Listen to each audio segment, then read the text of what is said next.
It was a simple idea that turned into TV gold. A family of humble country folk strike oil and suddenly become millionaires in Beverly Hills. The Beverly Hillbillies gave us unforgettable characters, Jed, Granny, Elly May, Mr. Drysdale, and turned its cast into legends of classic television. But what happened once the Clampetts stepped away from the spotlight? Some stars enjoyed long, celebrated lives. Others left us far too soon. In this video, we're remembering the cast you loved by exploring how each of their real-life stories ultimately came to a close. Buddy Ebsen. Buddy Ebsen was the man who brought the legendary Jed Clampett to life, the head of the Clampett family who literally stumbled upon his oily ticket to fortune. In that role, Ebsen delivered a performance full of dignity and quiet strength. No matter how rich Jed became, he never changed the way he treated people. Ebsen portrayed him as a man who might have been simple on the surface, but deep down, he was full of wisdom and heart. He became the steady hand that held the entire series together. Long before he struck it big with the Beverly Hillbillies, Buddy Ebsen's career started in a completely different world. Back in the early 1930s, he was a Broadway dancer with natural rhythm and charm. His talent caught the eye of Hollywood, leading him to sign with MGM, where he performed alongside major stars like Shirley Temple and Judy Garland. Here's a fascinating twist in his story. Ebsen was actually cast in The Wizard of Oz. Originally, he was set to play the Scarecrow, but when actor Ray Bolger convinced the producers to switch their roles, Ebsen ended up as the Tin Man. Unfortunately, that decision nearly cost him his life. The production team had decided to use aluminum dust in the Tin Man's makeup to achieve a shiny metallic look. What they didn't know was that the powder was toxic. Breathing it in caused severe lung problems, and Ebsen was the one who paid the price. He developed a serious allergic reaction to the aluminum, became gravely ill, and spent 6 weeks in the hospital fighting to recover. By the time he was healthy again, the role had been recast with Jack Haley, who took over as the Tin Man. The crew, having learned from their mistake, switched to an aluminum paste for Haley's makeup. Even then, it wasn't perfect. Haley suffered an eye infection, but thankfully, nothing as life-threatening as what Ebsen endured. After recovering, Ebsen served in the U.S. Coast Guard during World War II and later returned to acting. His career flourished across film and television, with one of his standout roles being Doc Golightly in the 1961 classic Breakfast at Tiffany's, where he played the estranged husband of Audrey Hepburn's character. Just a year later, everything changed when the Beverly Hillbillies premiered. Ebsen's portrayal of Jed Clampett made him a household name. For 9 seasons, he led the cast with warmth, humor, and heart. But what most people don't know is that he almost turned the role down. Initially hesitant, Ebsen eventually agreed, and that decision would define the rest of his career. In an interview with the Battle Creek Inquirer, Ebsen explained how he saw Jed. He described himself as the straight man of the show, saying his role wasn't to deliver punchlines, but to create space for others to shine. Occasionally, he'd get a moment of dry humor or a quiet chuckle, but mostly, he focused on keeping Jed grounded. To him, Jed was a man of dignity and intelligence, someone who might lack formal education, but was rich in wisdom and heart. Ebsen said he genuinely liked the character and would gladly play him for as long as audiences wanted him. After the Beverly Hillbillies ended, Ebsen kept working steadily, guest starring on shows like Gunsmoke, Hawaii Five-0, and Bonanza. Then, in the 1970s, he found new success as the lead in the hit detective series Barnaby Jones, which ran from 1973 to 1980. Even after that, he wasn't quite done with Jed Clampett. In 1981, he reprised the role for the TV movie Return of the Beverly Hillbillies. More than a decade later, in 1993, he made a surprise cameo as Barnaby Jones in the film version of the Beverly Hillbillies, his final movie appearance. His last television role came in 1999 when he lent his voice to the character Chet Elderson on King of the Hill. By then, age and health challenges had slowed him down, and he retired from acting, spending his later years in peace at his California home. Buddy Ebsen passed away on July 6, 2003, at the age of 95.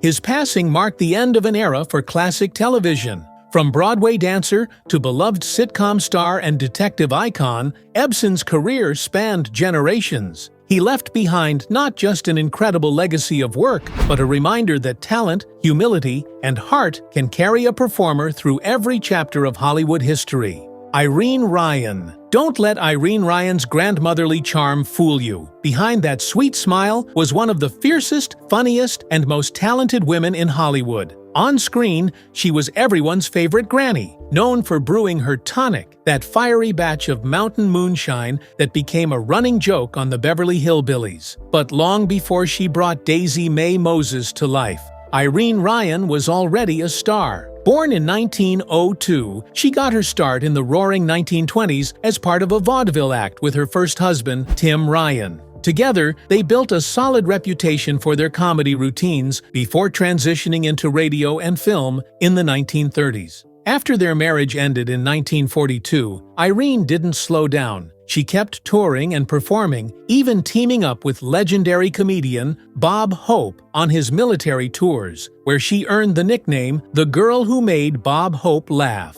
Later, she reunited with her ex-husband for several films in the 1940s, before eventually remarrying Harold E. Knox in 1946, though that union ended in divorce 15 years later. Despite decades of performing experience, television came into her life relatively late.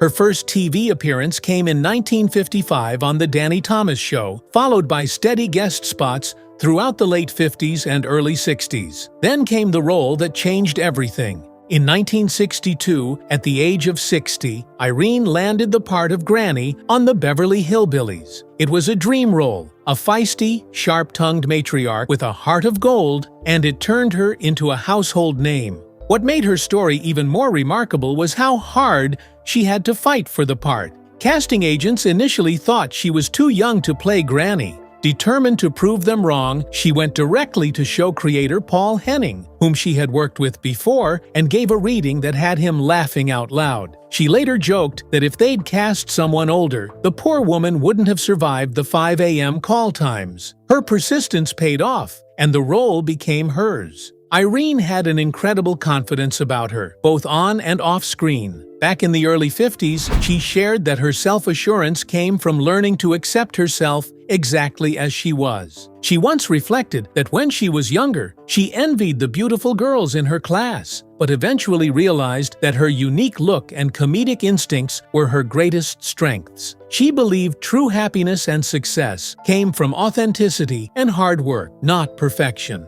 She often said that people who rely on beauty alone have a tougher fall when it fades, while those who build on character and talent have something that lasts forever.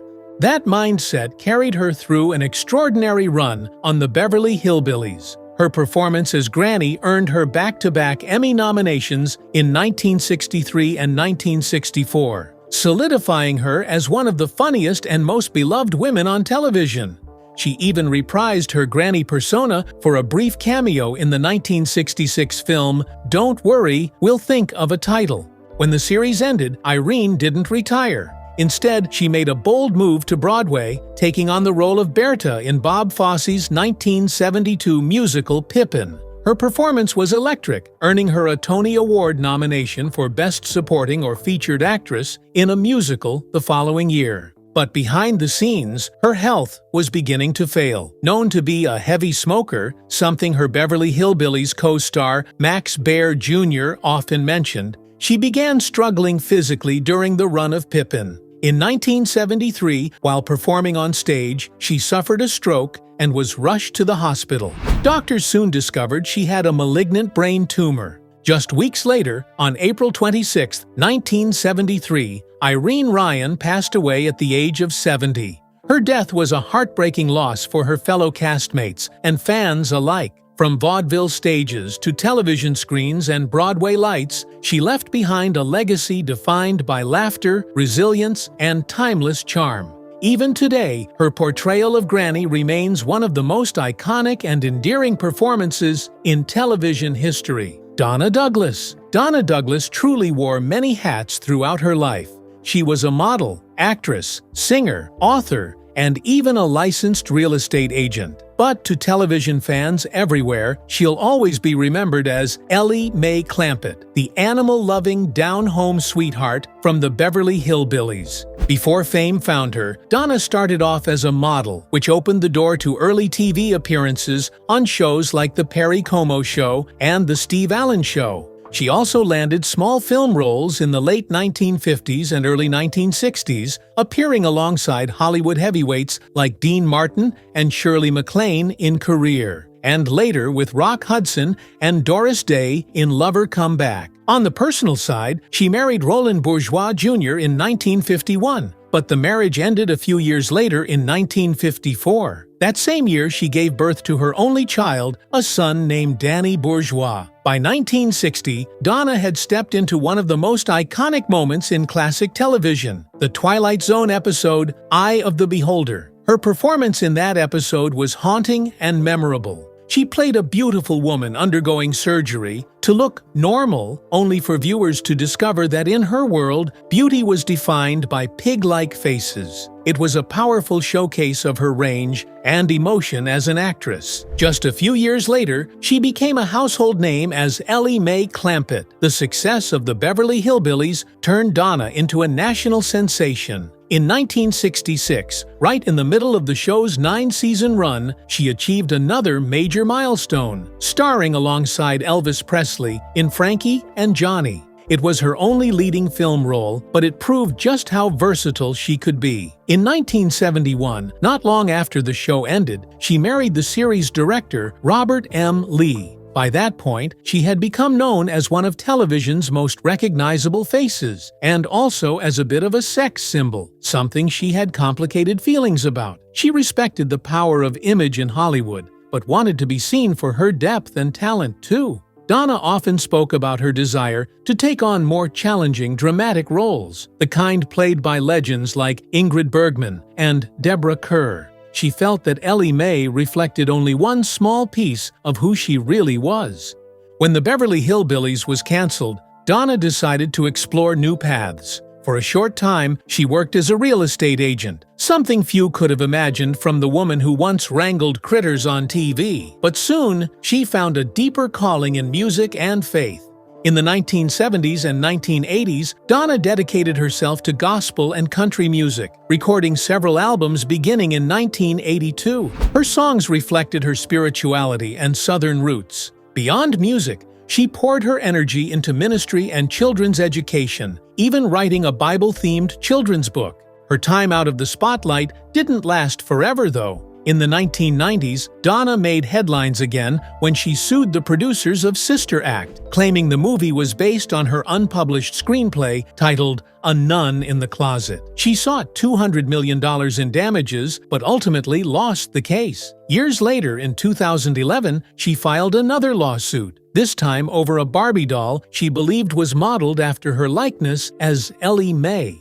That dispute was eventually settled. In her final years, Donna largely stepped away from Hollywood, focusing on her faith and family life. Sadly, she was diagnosed with pancreatic cancer and passed away in 2015 at the age of 82. Raymond Bailey, The Beverly Hillbillies has always been a mix of fantasy and humor, a true story of wish fulfillment. Who hasn't dreamed of striking oil and getting rich overnight? But for all its over-the-top comedy, there were still moments and characters that kept the show feeling surprisingly grounded. One of those was the ever-anxious banker, Mr. Drysdale, the man constantly trying to keep at least one of the Clampetts' feet planted in reality.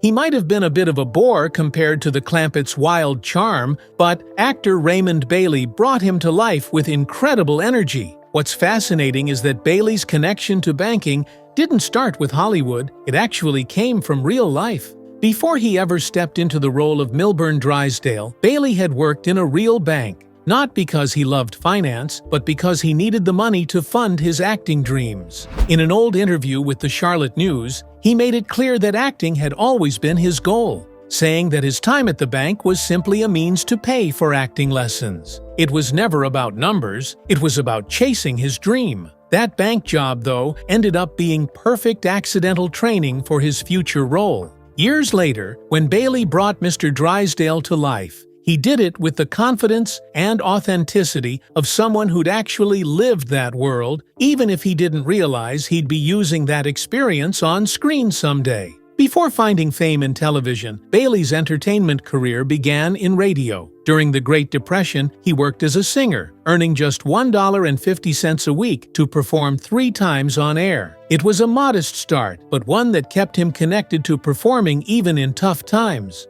Then, in 1962, everything changed. Bailey landed the role that would define his career. Milburn Drysdale, the high-strung, money-hungry banker and next-door neighbor to the Clampetts. His job on the show? Manage Jed Clampetts' enormous fortune while desperately keeping the family from packing up and heading back to the country. The comedy came from that tug-of-war, Jed's homespun simplicity clashing with Drysdale's obsession with keeping those millions in his bank. Off-camera, Bailey was nothing like his uptight character. He loved having people around, even when he was working. In an interview with the Lansing State Journal, he admitted that he enjoyed visitors on set because he liked to perform for an audience. For him, that was the whole point of acting, getting up in front of people and putting on a show. He even described most people as frustrated actors who secretly wished they could trade places with him. That passion never faded. Even after 5 years on the Beverly Hillbillies, Bailey said he still looked forward to every new script. His excitement showed in every episode as he played Drysdale with just the right mix of greed, panic,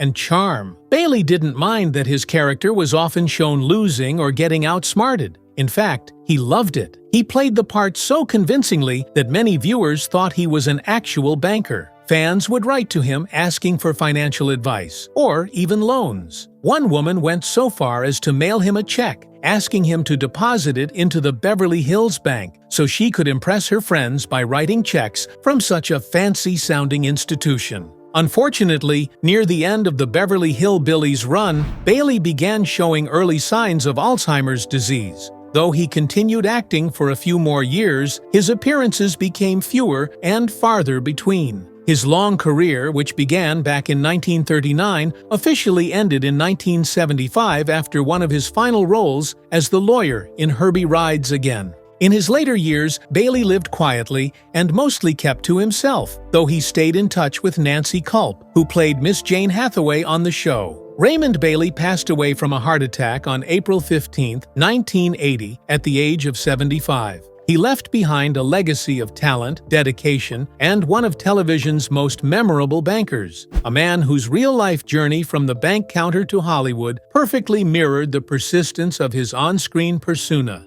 Nancy Culp. In the wild and unpredictable world of the Clampetts, there was one person who somehow managed to keep things from completely falling apart: Jane Hathaway. She was the sharp, level-headed assistant to Mr. Drysdale, and often the only voice of reason trying to balance out the Clampetts' country charm with Beverly Hills high society. Her job? Making sure the family didn't accidentally lose or blow through their fortune.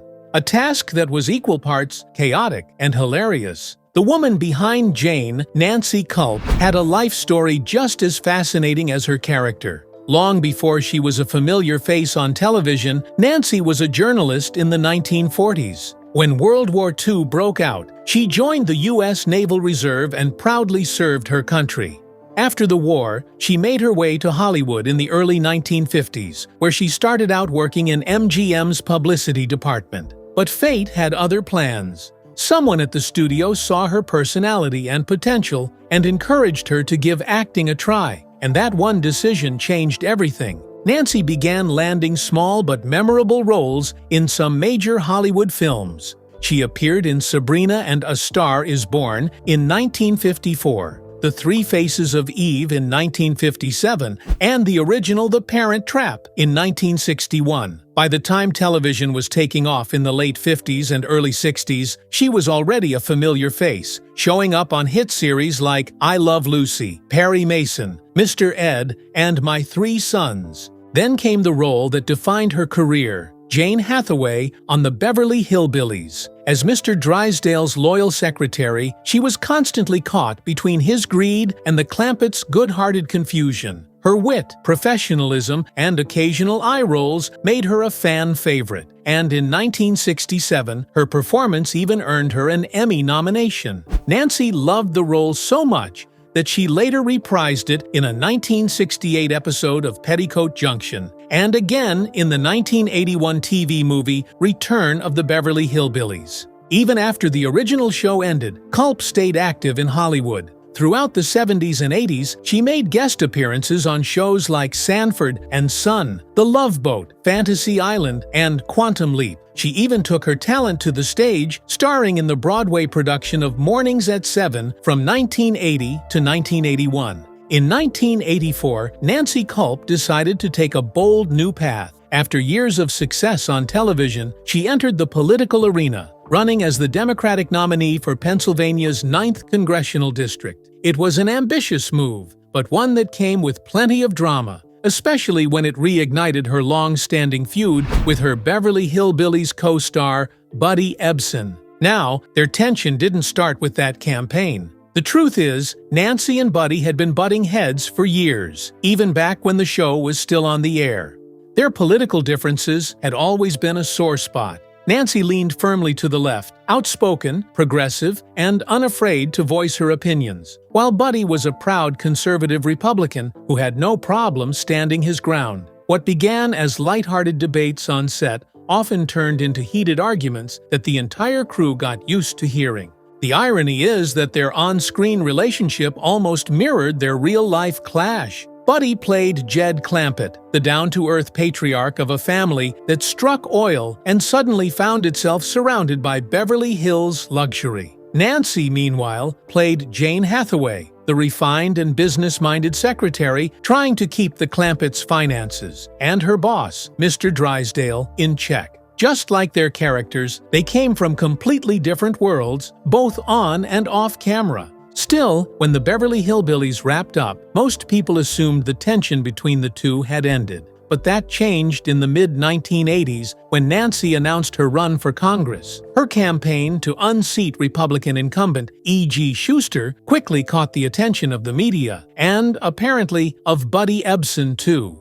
Even though he lived in California and had no connection to Pennsylvania politics, Buddy decided to publicly support Nancy's opponent. He joined Schuster's campaign, appearing in television and radio ads across the state. His message was clear, and his recognizable face and voice, after all, he was still beloved as Jed Clampett, gave Schuster's campaign an unexpected boost. For Nancy, this was a gut punch. She was already facing an uphill battle in a district where Ronald Reagan's popularity was sky high and conservative values ran deep. Having her former co-star appear in ads against her felt like a personal betrayal. While many believed Buddy's involvement didn't directly decide the outcome, polls already showed Schuster far ahead. It certainly didn't help morale. Nancy tried to rally support by reaching out to friends in the entertainment world, hoping to counter Buddy's influence with her own endorsements. Unfortunately, she couldn't find anyone with comparable star power to step forward. Despite her determination, she ultimately lost the election to E.G. Schuster, who maintained the Republican hold on that district. But Nancy never regretted taking that leap into politics. After the campaign, she redirected her energy toward education,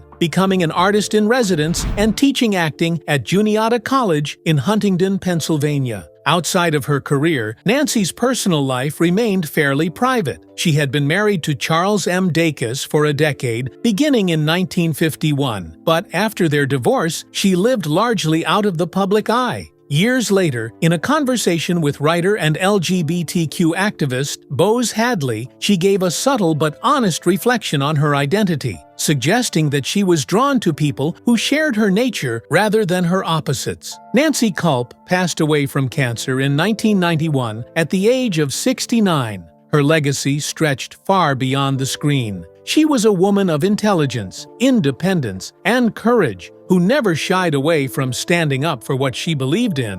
Whether it was in front of a camera or on a campaign stage, Lawrence Kenneth "Bud" Pennell. Lawrence Kenneth "Bud" Pennell was one of those actors who quietly made a name for himself across both film and television. While he often played supporting roles, audiences best remember him as Dash Riprock from the Beverly Hillbillies, the self-absorbed, image-obsessed Hollywood heartthrob constantly trying to win over Elly May Clampett, played by the beloved Donna Douglas. The character was pure gold and quickly became a fan favorite. But before all that Hollywood shine, Pennell's life was on a very different track. He was actually a serious athlete, a power-hitting left-handed first baseman and outfielder who played professional minor league baseball for the Evansville Braves. Back then, the team was part of the Boston Braves organization from 1946 to 1952, and later with the Milwaukee Braves from 1953 to 1957. His path took a turn in 1955 when he made the jump to acting.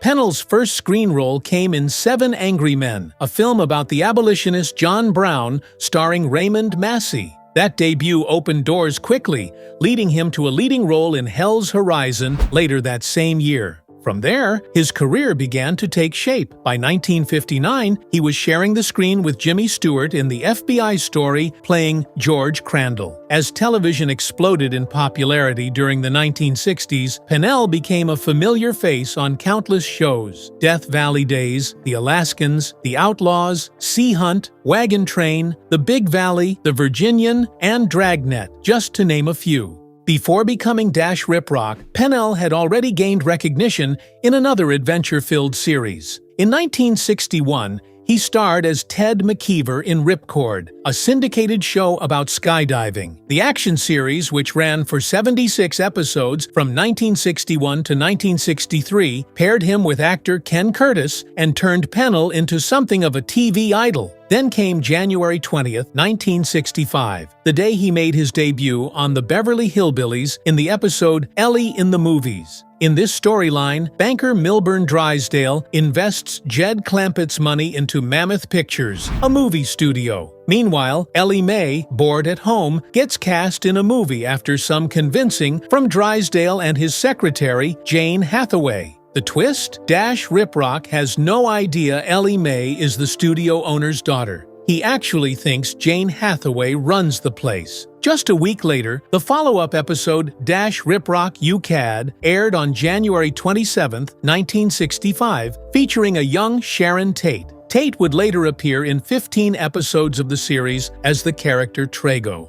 Pennell's career continued to evolve through the 1970s. In 1972, he joined the cast of CBS's Lassie as Keith Holden. Around that time, he also appeared in the 1970 film The Great White Hope, portraying Frank Brady, a retired heavyweight boxer coaxed back into the ring to stop a rising black contender from breaking history. By 1976, Pennell found himself back in a major motion picture, playing Captain Cyril Simard in the star-studded World War II epic Midway, alongside Charlton Heston and Henry Fonda. After that, he settled into a steady rhythm of television appearances and smaller film roles. He popped up in popular shows like Little House, On the Prairie, Magnum, P.I., and even soap operas such as General Hospital and The Young and the Restless. One of his standout portrayals came in 1980 when he played screen legend Clark Gable in the TV movie Marilyn: The Untold Story. Over a decade later, in 1992, he reunited with Tom Selleck for the sports comedy Mr. Baseball. His later film work included Bubba Hotep, The Passing, Last Confession, and Seasons of Life. Bud Pennell passed away on August 28, 2013, at the age of 85, leaving behind a career that stretched across generations, from black and white television to the modern film era.